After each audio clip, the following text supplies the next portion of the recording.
Hola, ¿qué tal amigos? Me da mucho gusto darles la bienvenida a una emisión más de La historia en el lavadero, donde contamos el chisme sabrosón de la historia mientras estamos detergiendo. Así es que bueno, si les gusta este canal de YouTube, no olviden suscribirse, activar la campana de notificaciones para seguir cada una de nuestras emisiones y no olviden traer su detergente. Pero bueno, antes de comenzar a lavar, quiero aprovechar para agradecer saludos a Alfredo Bernades, a Hugo Jarrell, muchísimas gracias por tus comentarios y pues me da mucho gusto que te sean útiles. Me he suscrito a tu canal, espero también aprender mucho de ti. A Gabriel Pacheco, a Linet Moreno, Luis Daniel Adame, Martín Olivares Brito, Adriana Monzón, Dulce Marta Coelho, un abrazo. Doctor Carlos Alberto Solano, Ani Landa, muchísimas gracias. Alitzel Granados, Esmeralda Jiménez, Maggie Moreno, Valeria Retana, Goretti Carrillo, Erika Flores, gracias que te has suscrito al canal, Alondra Cruz, muchísimas gracias, Maestro Francisco Álvarez y a todos nuestros suscriptores por seguirnos y apoyarnos. Gracias, gracias por su preferencia. Pues bueno, marzo tiene muchas efemérides y créanme, no fue nada sencillo elegir un tema porque en estos días hay muchas cosas que relatar.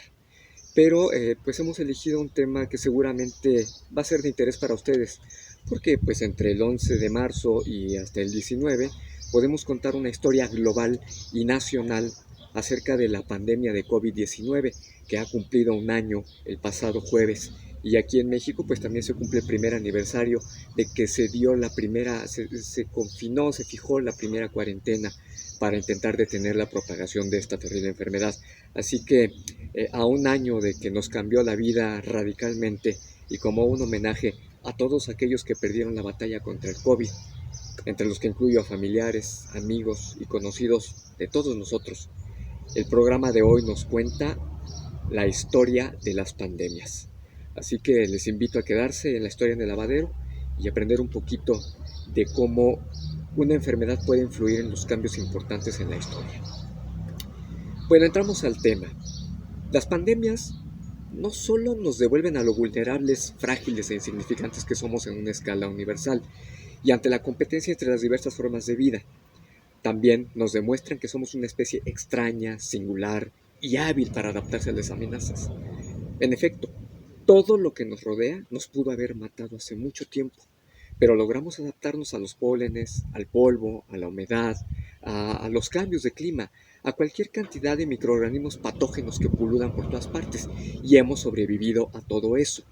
De hecho, puedo especular sobre formas de vida exótica, bacterias que sobreviven donde es imposible que la vida se dé, pero esas formas de vida compiten para preservar su especie, y al igual que nosotros, pues competimos para no desaparecer, y se hace como sea. Pienso en la especulación de la vida extraterrestre.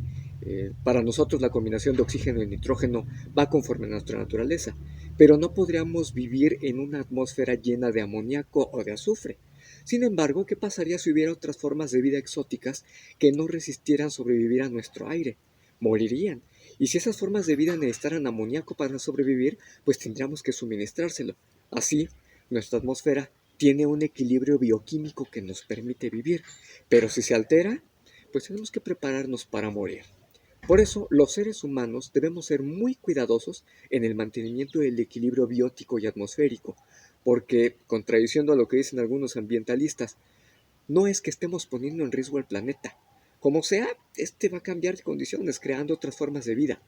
Los que estamos en peligro como especie somos nosotros, y la humanidad a lo largo de su historia ya nos ha demostrado que un agente patógeno venido de una cultura diferente, de un lugar diferente al planeta, o el cambio en la composición química del mundo, sí nos puede matar sin miramiento alguno, como a continuación relataré. Las epidemias se remontan hasta la más lejana antigüedad, relatadas en los textos sagrados como pestes, como plagas, pero cuyas enfermedades son claramente descritas, especialmente la lepra. También se refieren a plagas en el Éxodo que diezmaron a la población de Egipto y sobre las que podríamos tratar de rastrear en la historia si en realidad hubo alguna peste en Egipto que encuadre con los relatos bíblicos.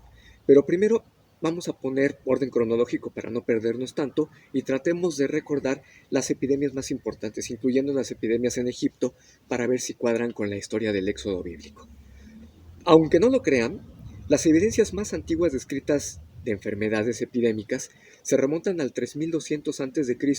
con coronavirus. precisamente coronavirus en murciélagos y en camellos que pasaron a los seres humanos, pero al haber poblaciones muchísimo más pequeñas que las actuales, no causaron los estragos que tenemos actualmente con las epidemias. Si había por ahí alguna pequeña concentración humana y fue devastada por una enfermedad de estos, pues no quedó ningún registro histórico. Pero sí se han hallado restos antropológicos que permiten demostrar la presencia de cepas de coronavirus en la antigüedad. Ya un poquito más documentado, se tienen registros del año 3700 a.C. sobre la llamada epidemia de peste blanca, mejor conocida en nuestros tiempos como la tuberculosis. Y se han hallado evidencias en momias egipcias y restos de animales que permiten concluir que se trata de una enfermedad endémica que comenzó con animales y se empezó a transmitir a los seres humanos durante el periodo paleolítico, cuando se comenzaron a domesticar a los animales y se convivía con ellos. Obviamente, a medida que aumentaban las poblaciones, también aumentó la propagación de enfermedades que, bueno, como la tuberculosis, aún no han sido controladas hasta nuestros días. Todavía hoy matan a 3 millones de personas en el mundo. Y aunque, pues sí, mata mucho más personas que el actual COVID, lo cierto es que para esta enfermedad sí hay tratamientos preventivos y se pueden tratar, en tanto que aún no hay ninguna vacuna efectivamente demostrada ni tratamiento alguno contra el COVID. Por eso es más peligroso esta última enfermedad. Pero bueno, también hay más registros en el año 2300 a.C. de epidemias de rabia. De hecho, están narradas en el Código Shuma de Babilonia, siendo pandemias recurrentes como las que se presentaron en el año 1530 o en 1556, así como durante todo el siglo XIX, hasta 1885, cuando Louis Pasteur prueba con éxito su vacuna antirrábica. Y bueno, la historia registra otras epidemias como la de poliomielitis en Egipto, que esa es la que sí empata en los tiempos del éxodo bíblico, porque los jeroglíficos de hace 3000 años muestran sacerdotes con las piernas atrofiadas, con claros signos de la polio. Y sobre esta enfermedad, pues hay epidemias también documentadas como las de 1867 en Estocolmo o como la de 1915 en Nueva York. Después tenemos a la peste de Atenas en el año 428 a.C., que mató a 29,000 atenienses, entre ellos al padre de la democracia, a Pericles. Y también están las pestes de Agrigento del año 406 a.C., que causó 600,000 muertos y se contuvo gracias a que Empédocles pudo evitar o eliminar, cortar de tajo una corriente de vientos contaminados que provenían de un pantano. Y también tenemos la peste de Siracusa en el año 396 a.C., que mató a cerca de 5 millones de personas en África y el sur de Italia, diezmando a la mayoría de los soldados cartagineses que fueron a sitiar Siracusa, lo que propició la victoria del Imperio Romano, porque pues, obviamente los cartagineses no tenían suficientes hombres para combatir. También tenemos la famosa peste antonina del siglo II después de Cristo, que mató a cerca de 5 millones de personas y que también mató al propio emperador Marco Aurelio.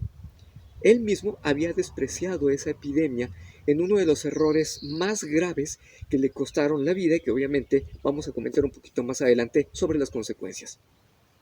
También está la peste cipriana del siglo III, que se generó en Egipto, Grecia y Roma, matando al 60% de la población de Alejandría y que tuvo entre sus consecuencias el fanatismo religioso que provocó el asesinato de Hipatia. Justamente mañana se cumple un aniversario. Ella fue asesinada en el año 415 a manos, bueno, no a manos, sino por una provocación del patriarca Cirilo. Y ese fanatismo también devino en la destrucción de la biblioteca de Serapis, que acabó también con la primera era del conocimiento en el mundo.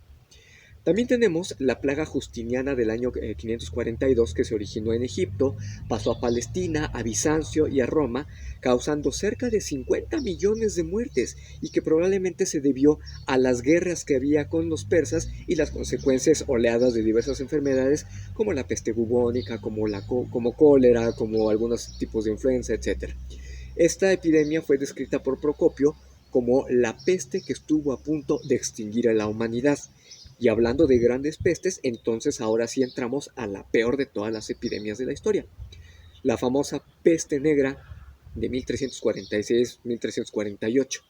Esa peste que atacó Asia y Europa y que se propagó gracias a las invasiones de los mongoles desde lo que era Mongolia y China hasta Europa Oriental.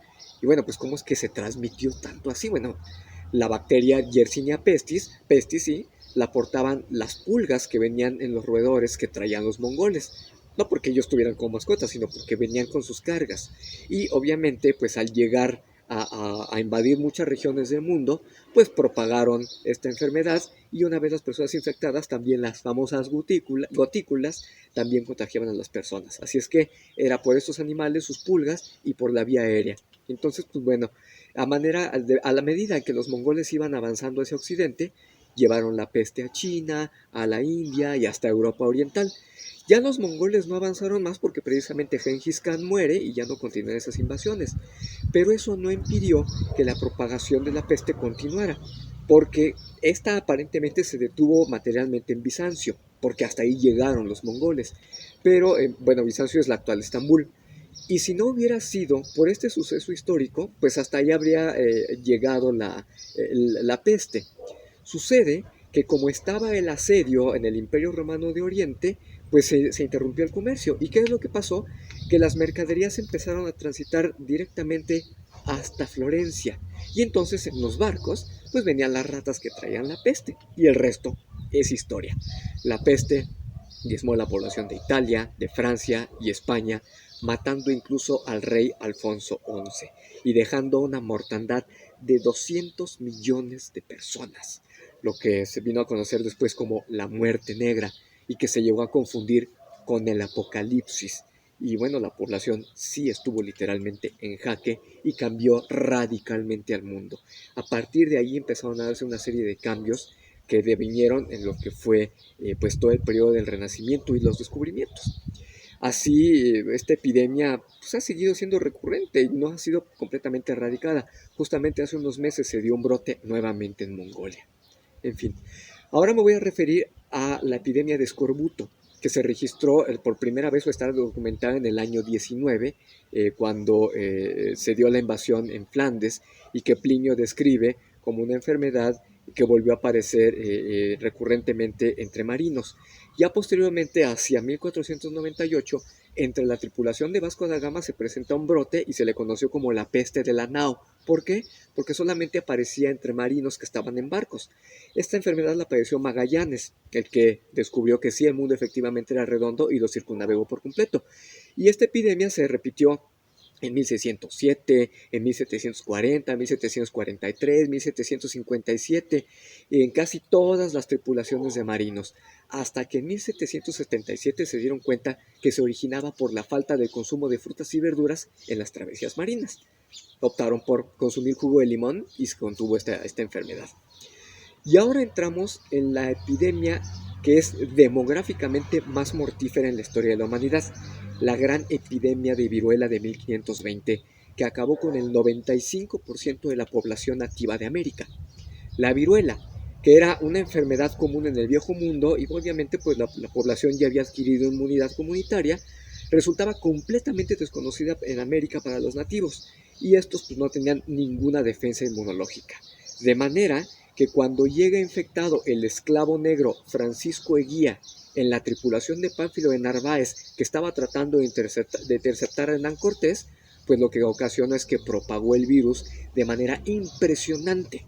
De hecho, según William H. McNeill, de 25 millones de habitantes nativos que había en Mesoamérica hacia 1520, 100 años después solamente quedaron 1.6 millones de habitantes.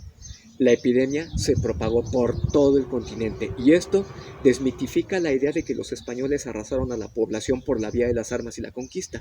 En la realidad fue la viruela, no la conquista, y tampoco fueron los españoles, sino esclavos africanos. Pero los europeos no se fueron limpios, porque en 1494 los españoles se contagiaron de fiebre amarilla adquirida en Santo Domingo y posteriormente en las actuales Colombia y Venezuela.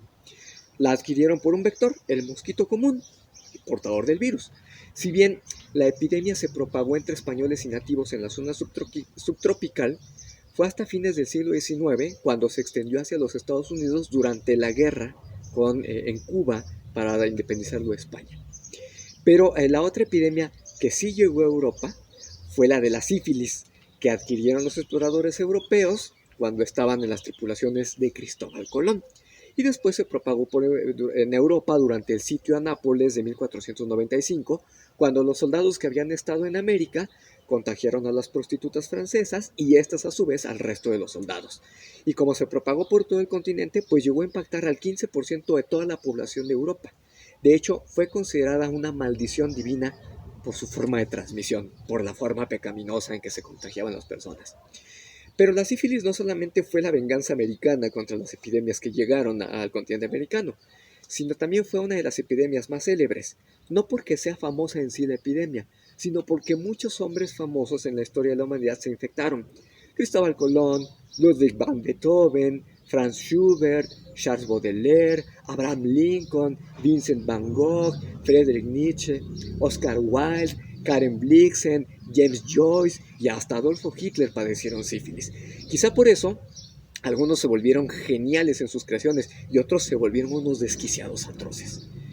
Otra gran epidemia fue la de cólera. Esta fue la primera epidemia ya en convertirse en pandemia porque abarcó 3 continentes.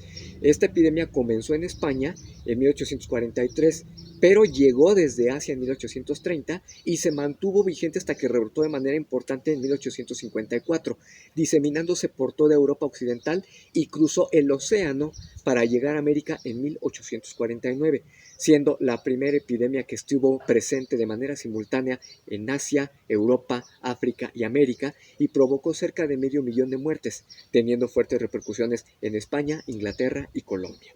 Y de ahí damos el salto a la más grande epidemia registrada en la historia, la de influenza española de 1918 a 1920, que causó más de 50 millones de muertes. Y aunque en realidad comenzó en Estados Unidos, como España fue el país que sí registró los casos, pues parecía que ahí se había originado. Sucede que los soldados que estaban en la Primera Guerra Mundial la llevaron de América a Europa y de ahí al resto del mundo. Y cuando las tropas regresaron a sus países, pues ya vino la segunda oleada de 1920, que fue la más mortífera de todas. Y ahora pasamos a una pandemia terrible que la historia no ha consignado de manera correcta, la del virus del SIDA, la del VIH, que ha matado hasta el día de hoy a 39 millones de personas en 40 años que lleva presente en la faz de la Tierra. Pero es una pandemia que está estigmatizada y oculta, porque mientras la sífilis era una enfermedad de la promiscuidad, el SIDA se ha vinculado a la homosexualidad y aún hoy es muy mal vista socialmente y se oculta. Y aunque ya hay tratamientos que pueden ser potencialmente efectivos y vacunas prometedoras, el problema ya no está en la enfermedad en sí, sino en los prejuicios sociales a quienes padecen esa infección viral. Sin embargo, es una terrible epidemia en nuestro tiempo. Y ahora quiero hacer una brevísima mención a una pandemia de influenza, la famosa influenza H1N1, que comenzó en México en 2009, y aunque rápidamente se encontró un tratamiento y una vacuna, en tan solo un mes pasó de un brote epidémico a una pandemia que dejó 284,000 muertos en el mundo y en poco más de un año encendió las luces de alerta que después todo el mundo ignoró. Nadie quiso ver los problemas potenciales de las concentraciones de población, de la falta de cuidado ambiental y de muchos otros condicionantes. Ya estaba esa advertencia, ya estaba antes la advertencia del SARS en China en 2002 y después se vino la advertencia del MERS en Medio Oriente en 2012.